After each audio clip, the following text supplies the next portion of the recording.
एक जंगल में एक टुनी नाम की चिड़िया रहती थी। वो बहुत ही गरीब थी और उसके दो बच्चे थे जिनका नाम गोलू और मोलू था। टुनी चिड़िया का घोंसला गरीबी की वजह से काफी टूटा फूटा था और इस वजह से वो बहुत ज्यादा परेशान रहती थी।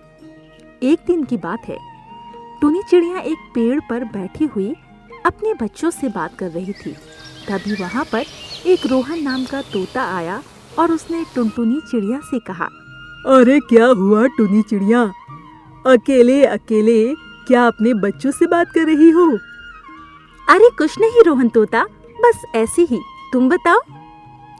मैं तो यहाँ से गुजर रहा था तो देखा तुम अपने बच्चों से बात कर रही थी, सोचा पूछ लूं। वैसे अब तो कुछ दिनों के बाद सर्दियों का मौसम आने वाला है, तुमने अपना घर सही कर लिया क्या? नहीं, कहाँ कर पाई हूँ। तुम्हें तो पता ही है ना मैं कितनी गरीब हूँ, जिस वजह से हमारा गुजारा भी तो सही तरीके से नहीं हो पाता है, तो घर कहाँ से सही से हो पाएगा। हाँ, ये तो तुम बिल्कुल ठीक कह रही हो। मुझे पता है कि तुम्हारी आर्थिक स्थिति बहुत ही खराब है, पर तुम्हें सर्दियों के लिए इंतजाम तो करना ही होगा। यदि तुमने इंतजाम नहीं किया तो तुम अपने बच्चों को रखोगी कहाँ पर? देखते हैं क्या होता है। अभी तो सर्दी आने में बहुत समय है, जब सर्दी आएगी तो मैं कुछ ना कुछ इंतजाम कर लूंगी। वैसे भी मेरे बच्चे अभी बहुत छोटे हैं और उनकी सुरक्षा मेरे ही हाथों में है। इसके बाद रोहन तोता काफी देर तक टुनी चिड़िया से बात करता रहता है और फिर वहां से चला जाता है। धीरे धीरे समय गुजरता है और सर्दियों का मौसम शुरू हो जाता है। टुनी चिड़िया का घर टूटा होने की वजह से उसके बच्चों को बहुत ज्यादा सर्दी लगा करती थी, जिस वजह से एक दिन उसके बच्चे बीमार पड़ गए। इस पर टुनी चिड़िया बहुत ज्यादा दुखी हो गई, क्योंकि पहले से ही वो बहुत ज्यादा गरीब थी और अब अपने बच्चों का इलाज कैसे करा पाएगी। इसीलिए वो अपने भाई कालू कौवा के पास गई और उससे कहा, भैया भैया, मुझे कुछ रुपयों की जरूरत है, मेरे बच्चे बीमार हो गए हैं, आप मेरी मदद कर दें। अच्छा ऐसी बात है, ठीक है, तुम चिंता मत करो, मैं तुम्हें कुछ रुपए दे देता हूँ। और इसके बाद कालू कौवा ने टुनी चिड़िया को कुछ रुपए दे दिए। रुपयों को देखकर टुनी चिड़िया बहुत खुश हुई और उसने अपने भाई से कहा, मैं कुछ दिन के बाद आपके रुपयों को लौटा दूंगी। अरे ऐसी कोई बात नहीं है, तुम आराम से अपने बच्चों का इलाज कराओ। ये सुनकर वो बहुत खुश हुई और वहां से चली आई। उसने अपने दोनों बच्चों का इलाज कराया। वहीं सर्दियों का मौसम पड़ता ही जा रहा था, जिस वजह से उन लोगों को बहुत ज्यादा ठंड लगा करती थी। एक दिन की बात है, वहां से एक कबूतर गुजर रहा होता है। जब वो टुनी चिड़िया के बच्चों को देखता है तो वो उन बच्चों के पास आता है और उन बच्चों से कहता है, अरे तुम लोग इस तरह ठंड में यहाँ पर क्या कर रहे हो? हमारा घर टूटा हुआ है, इसीलिए हम यहाँ पर हैं। अच्छा तो तुम लोग ऐसा करो, मेरे साथ चलो, मैं तुम लोगों को अपने घर में रखूंगा। नहीं, हम आपके साथ नहीं जा सकते, क्योंकि हम हमेशा अपनी माँ के पास रहते हैं। अच्छा, पर तुम्हारी माँ तो कहीं नजर ही नहीं आ रही है।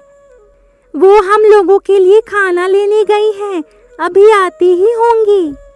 अरे आप कौन हैं? मेरा नाम बाला कबूतर है और मैं यहाँ से गुजर रहा था तो मैंने देखा ये बच्चे ठंड में बैठे हुए हैं, आप इन्हें घर में क्यों नहीं ले जाती?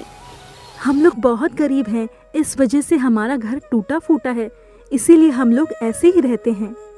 अच्छा ऐसी बात है तो तुम मेरे साथ चलो, जब तक सर्दी नहीं गुजरती तब तक तुम मेरे साथ रहना, और जब सर्दी गुजर जाए तो तुम वापस आ जाना और अपने घर को ठीक कर लेना। क्या आप सच कह रहे हैं? हाँ, मैं सच कह रहा हूँ। ये सुनकर टुनी चिड़िया और उसके बच्चे बहुत खुश हो जाते हैं और वो लोग बाला कबूतर के साथ चले जाते हैं। धीरे धीरे सर्दियों का मौसम गुजरता है और सर्दी का मौसम खत्म होने पर टुनी चिड़िया बाला कबूतर से कहती है, अच्छा तो अब हम लोग चलते हैं, क्योंकि सर्दियों का मौसम खत्म होने को आया है और हम लोग अपने घर को भी सही कर लेंगे। ठीक है, तुम लोग जाओ, और यदि किसी चीज की जरूरत हो तो मुझे जरूर बताना, क्योंकि तुम मुझे अपना भाई समझो। ये सुनकर टुनी चिड़िया बहुत खुश हुई और फिर अपने बच्चों के साथ आ गई और अपना नया घर बनाने लगी। और कुछ दिनों के बाद उसने अपना घर भी तैयार कर लिया और वो बहुत खुश थी। शिक्षा, हमें हमेशा एक दूसरे की मदद करनी चाहिए। एक जंगल में बहुत सारे पक्षी रहते थे। उसी जंगल में एक टुनटुनी नाम की चिड़िया अपनी माँ मुनमुन चिड़िया के साथ रहती थी। टुनटुनी चिड़िया बहुत ही सुंदर और गोल मटोल थी। इस वजह से टुनटुनी चिड़िया को सभी बहुत प्यार करते थे। एक दिन की बात है, मुनमुन चिड़िया अपनी बेटी टुनटुनी चिड़िया के साथ बैठी हुई थी। तभी वहां पर एक कालू कौवा आया और उसने मुनमुन चिड़िया से कहा, अरे मुनमुन चिड़िया, क्या हुआ? कहीं जाने की तैयारी है क्या? अरे कुछ भी नहीं भैया, मैं अपने माँ के घर जाना चाहती थी, इसीलिए सोच रही हूँ कि आज शाम को ही निकल जाऊँ। ठीक है, चली जाना, पर अपनी बेटी को अपने साथ ले जाना, क्योंकि वो बहुत ही सुंदर है और उस पर हर किसी की नजर रहती है। कहीं कोई तुम्हारी बेटी चुरा ना ले। अरे नहीं भैया, तुम चिंता मत करो, मैं अपनी बेटी को अपने साथ ही ले जाऊंगी। वैसे तुम शाम की जगह कल सुबह निकलना, क्योंकि तुम्हें जंगल पहुँचते पहुँचते रात हो जाएगी और वैसे भी रास्ते में बहुत सारे चील रहते हैं। मुनमुन चिड़िया को कालू कौवा की बात सही लगी और उसने कालू कौवा से कहा, ठीक है, हम कल सुबह ही निकल जाएंगे। ये सुनकर कालू कौवा बहुत खुश हुआ और वहाँ से चला गया। कालू कौवा के जाने के बाद टुनटुनी चिड़िया ने अपनी माँ से कहा, हम कल सुबह क्यों जाएंगे? शाम को क्यों नहीं जा सकते?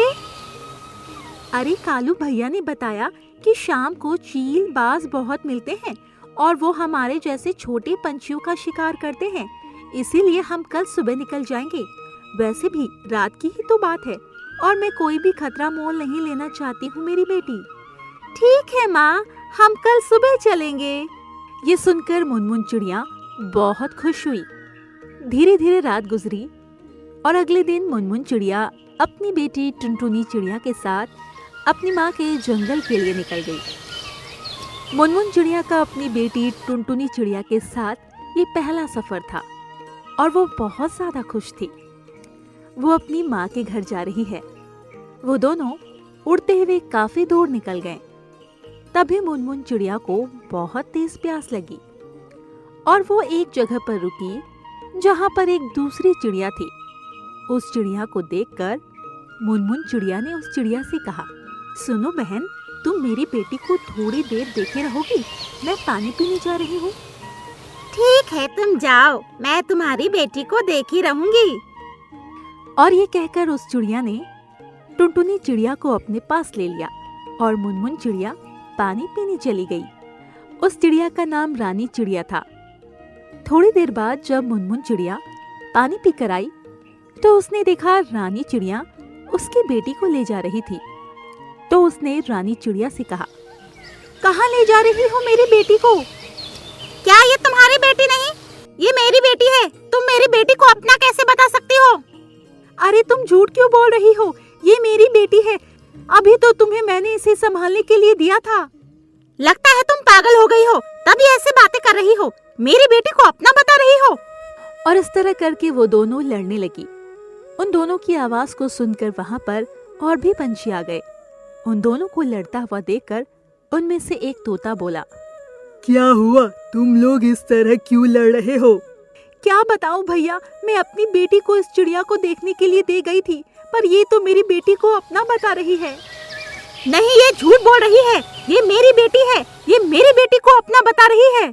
जब उन दोनों की बात सभी पंछियों ने सुनी तो उस तोता ने उन दोनों से कहा, ठीक है, ये जिसकी भी बेटी है वो अपनी बेटी के पंखों को तोड़ेगा।